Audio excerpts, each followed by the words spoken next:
একই দেশ, কিন্তু কোথাও লোডশেডিং 0%, আবার কোথাও 25 থেকে 30% অন্ধকার। একদিকে রাজধানী ঢাকা আলোয় ঝলমলে, আর গ্রামাঞ্চল ডুবে যাচ্ছে অন্ধকারে।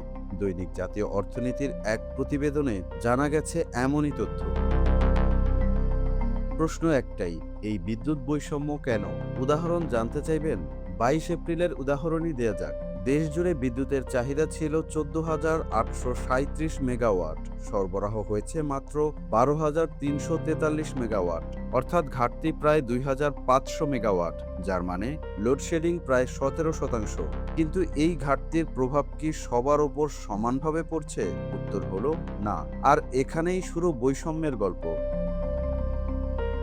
রাজধানীর নতুন ঢাকা এলাকায় হচ্ছে ডেসকো, অর্থাৎ ঢাকা ইলেকট্রিসিটি সাপ্লাই কোম্পানির অধীনে। 22 এপ্রিল ডেসকোর আওতাধীন এলাকায় লোডশেডিং কত ছিল শুনবেন? উত্তর হলো 0%, অর্থাৎ চাহিদা যত সরবরাহ তত। আর ঢাকা পাওয়ার ডিস্ট্রিবিউশন কোম্পানির আওতাধীন এলাকায় লোডশেডিং 1%-এরও কম, অর্থাৎ রাজধানীর বড় অংশের মানুষ বুঝতেই পারেনি দেশের বিদ্যুৎ সংকট।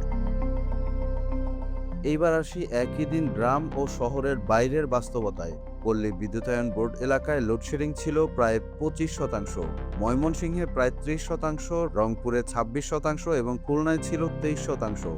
অর্থাৎ দিনের 1/4 সময় বিদ্যুৎ ছিল না। ফলে এসব এলাকার কৃষক সেচ দিতে পারছেন না, শিক্ষার্থীরা পড়তে পারছে না, ব্যবসা প্রতিষ্ঠানগুলো থমকে যাচ্ছে। চলুন সংখ্যাগুলো আরও পরিষ্কার করি। একদিকে যখন পল্লী বিদ্যুতায়ন বোর্ডের আওতাধীন এলাকায় ঘাটতি প্রায় 2,000 মেগাওয়াট, তখন ঢাকায় প্রায় শূন্য ঘাটতি। এমনকি বাংলাদেশ বিদ্যুৎ উন্নয়ন বোর্ড এবং নর্দার্ন ইলেকট্রিক সাপ্লাই কোম্পানি এলাকাতেও দেখা গেছে 13 থেকে 15% পর্যন্ত লোডশেডিং। মানে দেশের বড় অংশ অন্ধকারে, কিন্তু রাজধানীর অভিজাত এলাকা প্রায় আলোকিত। সরকার বলছে কৃষি সেচ ধরে রাখতে এবং শহর গ্রামের ভারসাম্য আনতে ঢাকায় পরীক্ষামূলকভাবে লোডশেডিং করা হবে।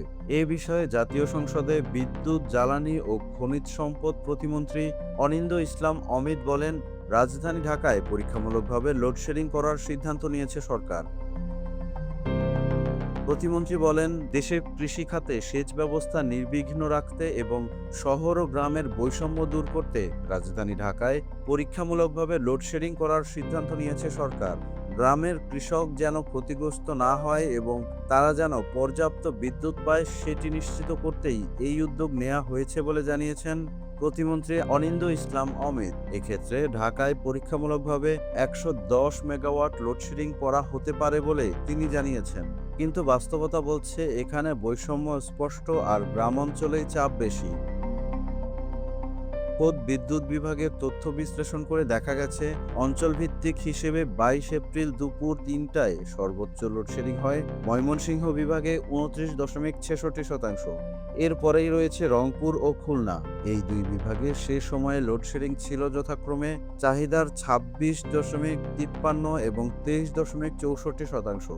এছাড়া রাজশাহী বিভাগে চাহিদার 20.27, কুমিল্লা অঞ্চলে 19.36, চট্টগ্রামে 17.52, বরিশালে 16.55, সিলেটে 15.98 এবং ঢাকা বিভাগে 9.27% লোডশেডিং হয়। বিশ্লেষকরা বলছেন, এটা শুধু বিদ্যুৎ সংকট নয়, বরং এক ধরনের বন্টন ব্যবস্থার সংকট, যেখানে একটি অঞ্চলে সুবিধা দেওয়ার জন্য অন্য অঞ্চলে ভোগান্তি বেশি।